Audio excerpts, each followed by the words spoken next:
This is where we are now, but it wasn't always like this. What made me start Elite X? Taking a look around of our community, I figured this is something that they needed.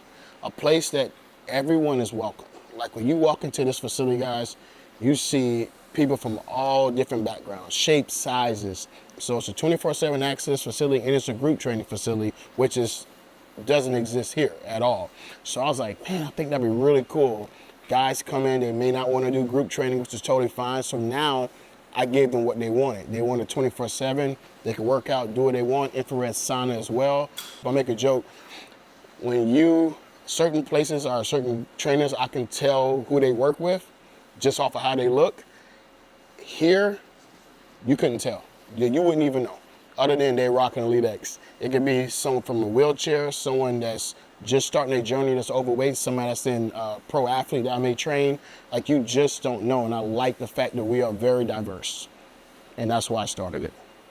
Before all of this, honestly, I was homeless. Literally, I slept in my car, I showered at a gym, and then I started to get on my grind to figure out what I needed to do. I got an opportunity to start teaching kids and adults with disability, further some education there, and then got an opportunity to get into a facility, end up taking over the facility, buying it out, and then creating this part, and this is where we are today. What was the hardest moment early on? So I would say that's a two-part answer. So the first, before this happens, obviously I was homeless, but there was one guy, his name was Mr. Fred. Shout out Mr. Fred. He caught me sleeping in the car, and he said, if you need a place to stay, you can stay at my house. So I ended up staying in his living room. He was so nice. He had a little hanger thing. We put all the clothes out for me, and I slept on his little cot / floor for like 4 months. That part was the hardest, like one of the hardest part of my life, because I couldn't call mom and dad. I'm the only one here in Florida, so I'm by myself regardless. And at the same time, I have sisters that look up to me, so I have to find a way to make it happen. Then I end up calling my dad and telling him what was going on. Instead of him being like, come on home, blah, blah, blah, blah, he's like, fix it. And when he told me to fix it, man, it lit a fire in me. Getting into this business is not easy. That's not take that back. I think it's easy to get some money, throw equipment in the building, and have the shell and say you have a gym. The hard part is actually having people believe in you and trust you as a person. And honestly, not being from here, it's even harder, because they have no idea your background or who you are as a man or a woman. So that was probably one of the hardest parts of this journey so far. First of all, shout out to Mike. Mike, he was the one that kept reaching out to me to come help him, because he had this building before and needed help on how to actually run it. And I kept saying no, because I was training my kids and adults with disability. I was really busy.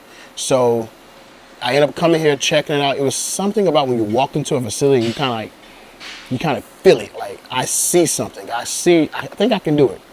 And then it went from I think I can do it to I know I can do it. So I ended up signing with him.